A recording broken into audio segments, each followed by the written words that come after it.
जय हिंद दोस्तों, स्वागत है आपका अपने यूट्यूब चैनल MK देश एजुकेशन पे। रोज़ की तरह आज भी हम अपना लेकर आए हैं अगला मॉक टेस्ट नंबर 7। तो चलिए बिना टाइम वेस्ट किए शुरू करते हैं अपना मॉक टेस्ट, जिसमें प्रीवियस ईयर के मोस्ट इम्पोर्टेंट क्वेश्चन मैंने डाले हुए हैं और सारे क्वेश्चन इम्पोर्टेंट क्वेश्चन हैं। तो आइए चालू करते हैं अपना मॉक टेस्ट। क्वेश्चन है, पृथ्वी की सतह पर अथवा उसके निकट वस्तुओं के लिए गुरुत्वीय त्वरण g सार्वत्रिक गुरुत्वीय स्थिरांक g के किस प्रकार संबंधित है। यम पृथ्वी का द्रव्यमान और r त्रिज्या, और जहाँ r त्रिज्या है ऑप्शन दिया है। फार्मूला है, फार्मूला आपको याद होगा तो क्वेश्चन सही हो जाएगा। g बराबर होता है, g बराबर कैपिटल G m/r स्क्वायर, जहाँ पृथ्वी की त्रिज्या होती है, पृथ्वी का मास होता है। ठीक, सो अपना राइट ऑप्शन हो जाएगा option number B. Got it. Formula याद रखिए, शायद बहुत से क्वेश्चन आसानी से हो जाएंगे। आइए अगला क्वेश्चन है, पूछ रहा है ध्वनि की प्रबलता किससे संबंधित है। यानी ध्वनि की प्रबलता मतलब तीव्रता की बात कर रहा है, तीव्रता। ओके, इन तीव्रता का फार्मूला होता है आई बराबर डायरेक्ट प्रोपोर्शनल आयाम के स्क्वायर के बराबर। ठीक, तो किससे संबंधित है, रिलेट कर रहा है तो आयाम से, तो अपना ऑप्शन राइट ऑप्शन हो जाएगा आयाम। ओके, बी वाला ऑप्शन हो जाएगा। अगला क्वेश्चन देखते हैं, क्वेश्चन नंबर 113। एक्स किरणें विद्युत चुम्बकीय विकिरण हैं जिनकी तरंगदैर्घ्य की कोटि होती है। एक्स किरणों मैंने पिछले मॉक टेस्ट में बताया था, एक्स किरणों की जो कोटि होती है 10⁻10 होती है। ठीक, इसका क्रम भी मैंने बताया था, GXUVIMR।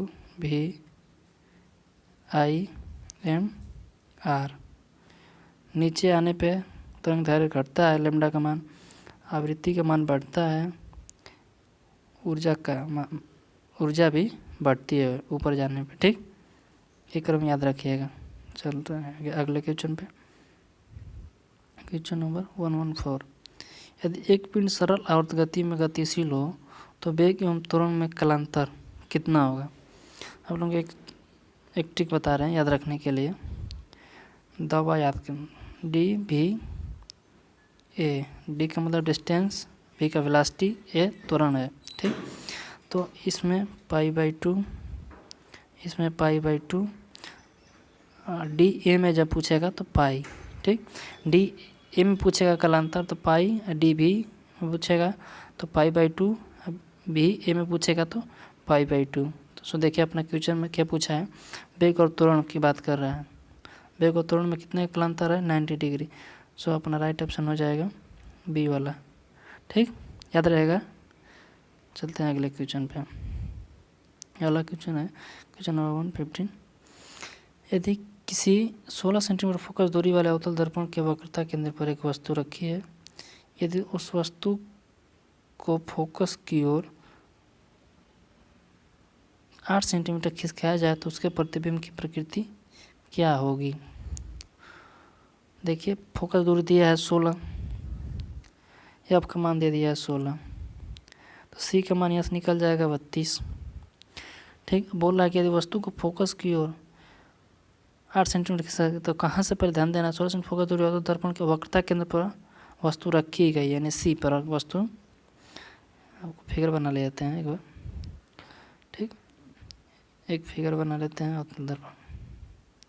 ठीक, ये फोकस हो गया अपना, ये सी हो गया सेंटर, बोला सेंटर पे है, फोकस दूरी 16 दिया है, तो यानी टोटल दूरी ये वाली 32 हो जाएगी। ठीक, तो पूछ रहा है कि 8 सेंटीमीटर फोकस की तरफ, यानी 8 सेंटीमीटर यहाँ आ जाएंगे, तो वस्तु मान ली यहाँ पे रखी है, तो हम हमारी वस्तु कहाँ पे रखी है अब, तो 32 - 8 कर देंगे, यानी अपना 24, यानी हमारी वस्तु 24 सेंटीमीटर पे रखी गई है। ठीक, तो उसका प्रतिबिंब हम निकाल लेंगे, यू का मान निकाल लिया हम, V का मान निकाल लेंगे, एफ का मान दिया है, और M बराबर -V/U से अवधान निकाल लेंगे। आइए देखते हैं नीचे फार्मूले में दिया गया है, यहाँ से हम अपना मान V का मान निकाल लेते हैं 48, अपना आवर्धन आता है -2। तो सो अपना राइट ऑप्शन हो जाएगा ऑप्शन नंबर ए, वास्तविक और आवर्धित। माइनस योग -48 आया था, इसका मतलब प्रतिबिंब वास्तविक बन रहा है, यानी जिस तरह वस्तु उसी तरह बन रहा है, और द्रव्यमान माइनस में आया था आवर्धन। सो अपना राइट ऑप्शन हो जाएगा ऑप्शन नंबर ए। चलिए, न्यूमेरिकल से डरिए मत, न्यूमेरिकल आएगा तो फार्मूला बेस ही आएगा, ठीक। तो अगला क्वेश्चन है, दो पिंड ए और बी समान वेग से गति कर रहे हैं। पिंड बी का द्रव्यमान पिंड ए के द्रव्यमान का 2 गुना है। इस संबंध में कौन सा कथन सही है? अभी मैंने एक क्वेश्चन आपको बताया था कि पी और काइनेटिक एनर्जी में रिलेशन अंडर 2m के, यहाँ पे बोल रहा है कि काइनेटिक एनर्जी कांस्टेंट है, ठीक। तो संवेग और द्रव्यमान में रिलेशन पूछ रहा है। बी का द्रव्यमान ए के द्रव्यमान से अधिक है बोल रहा है वो, तो बी का संवेग ए के द्रव्यमान के ए के संवेग से √2 गुना ज़्यादा होगा, यही ना। यदि यहाँ तो देखते हैं फार्मूले में P बराबर √2m के, तो B का मान यहाँ द्रव्यमान 2 गुना कर देंगे तो यानी √2 गुना हो जाएगा। सो अपना राइट ऑप्शन इसमें 2 गुना कर दिया है, √2 होना चाहिए, ठीक। इसको सही कर लीजिएगा, तो √2 गुना हो जाएगा, ठीक, क्योंकि P डायरेक्ट प्रोपोर्शनल √m की बात कर रहा है, ठीक। चलते हैं अगले क्वेश्चन पे। सो अपना राइट ऑप्शन हो जाए, इसका आंसर हो जाएगा √2 गुना बी ए का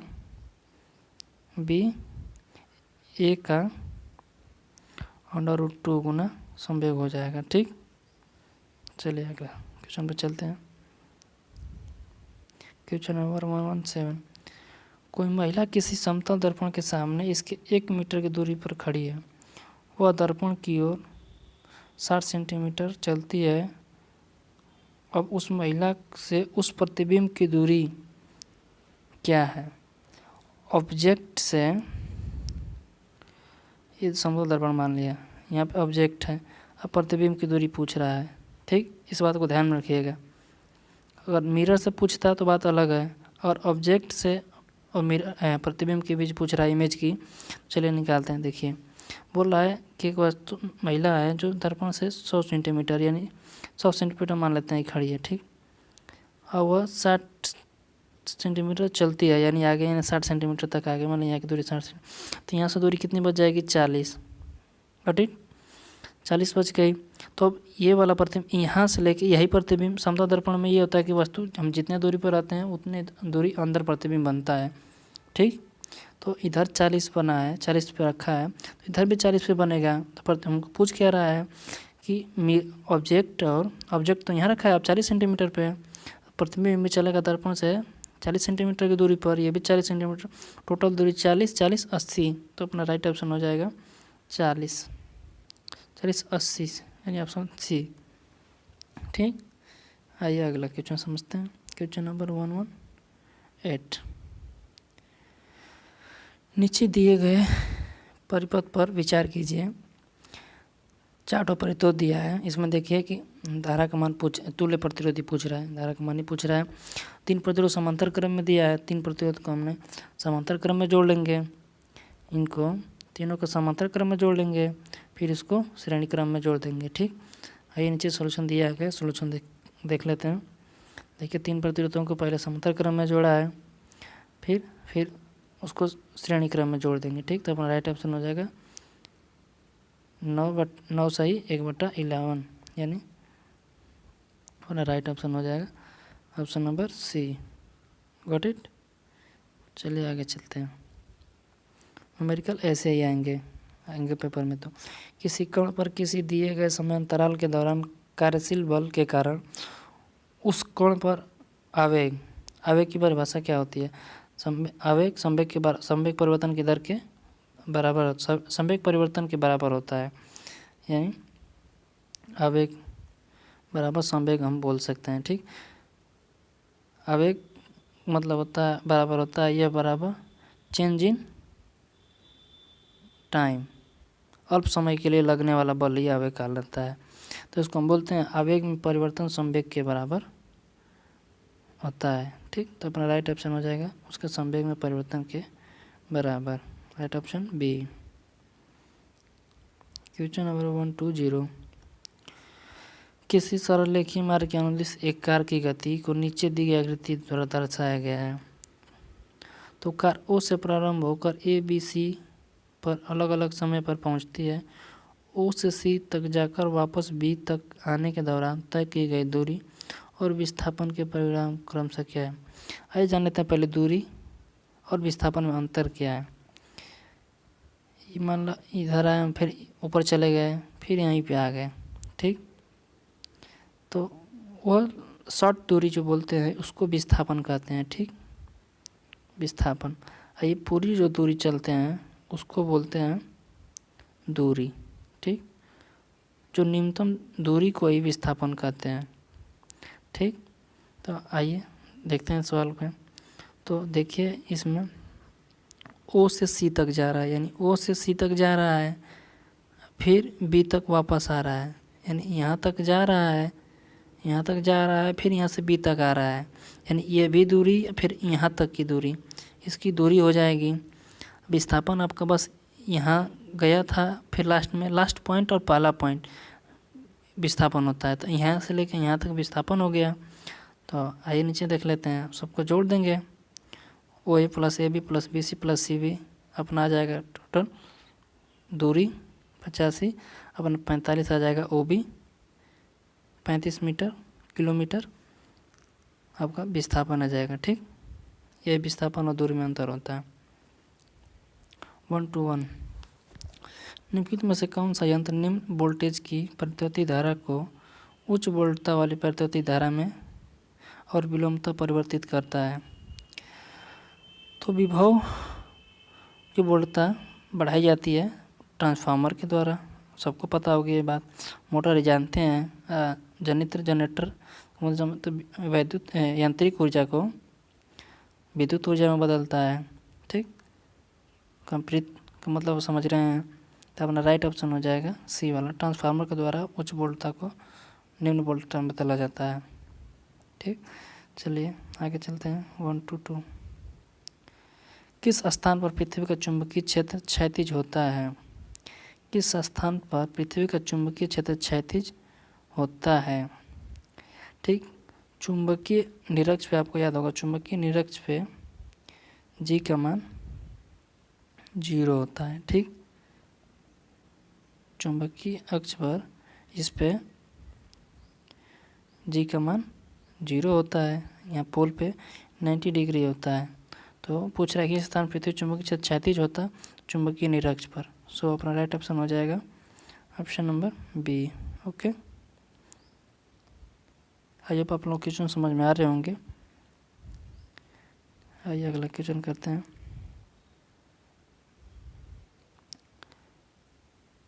वन टू थ्री, एक से अधिक माक संख्या वाले किसी पिंड की चाल होती है। इससे पहले क्वेश्चन पीछे वाला जो क्वेश्चन था उसमें एंगल ऑफ डिफ 0 होता है। ठीक है, निरक्ष पे ध्यान में रखिएगा। एक अगला क्वेश्चन देखते हैं। एक से अधिक माक संख्या वाले किसी पिंड की चाल होती है। जब एक माक से अधिक की बात जब करेगा सुपरसोनिक की होती, सुपरसोनिक ध्वनि होती है, पाराध्वनि जिसे सुपरसोनिक बोलते हैं। ठीक, याद रखिएगा इस क्वेश्चन को, फिक्स क्वेश्चन है। क्वेश्चन अब 124 है। तापमान में कोई परिवर्तन किए बिना द्रव अवस्था को गैस अवस्था में बदलने के लिए ऊष्मा की मात्रा को कहा जाता है। विशिष्ट ऊष्मा, ऊष्मा का यांत्रिक तुल्यांक मान, ऊष्मा की गुप्त ऊष्मा, वसमन की गुप्त ऊष्मा। देखिए इसका राइट ऑप्शन हो जाएगा सी वाला। गुप्त ऊष्मा की परिभाषा ही है बिना टेम्परेचर में परिवर्तन किए बिना अवस्था को में परिवर्तन हो जाए उसी को गुप्त ऊष्मा बोलते हैं। ठीक, तो परिभाषा भी याद रहेगी तो कुछ क्वेश्चन आसानी से हो जाते हैं। ओके, चलिए आगे चलते हैं। अगला क्वेश्चन है 125। एक चक्र वाली वृत्तीय कुंडली का प्रतिरोध 20 ओम है। कुंडली के किसी व्यास के सिरों के बीच प्रतिरोध का सही मान निम्न में से कौन सा होगा। देखिए एक वृत्त मान लीजिए, एक वृत्त, ठीक। पूछ रहा है व्यासों पे, तो इस वृत्त पे टोटल 20 ओम है, तो इस पे 10 ओम आ जाएगा, इस पे 10 ओम, यानी यहाँ 10 ओम, यहाँ पे 10 ओम। अब दोनों किस में हो गए, पैरेलल हो गए, तो इसको जोड़ देंगे पैरेलल में। पैरेलल में जोड़ने के लिए बताया है कि R1 R2 बटा में R1 प्लस R2, तो 10 × 10 बटा में 10 10 20, यानी 100 बटा में 20, यानी 20 5 100, यानी 5 ओम। सो राइट ऑप्शन अपना हो जाएगा ए वाला। ओके, ये आगे चलते हैं 1 to 6। देखिए क्वेश्चन देखने में बड़ा होता है बट उसके बाद पढ़ना चाहिए, क्वेश्चन आसान हो जाता है, ठीक। जो बड़ा क्वेश्चन होता है अक्सर आसान ही होता है। देखिए अगला क्वेश्चन क्या है।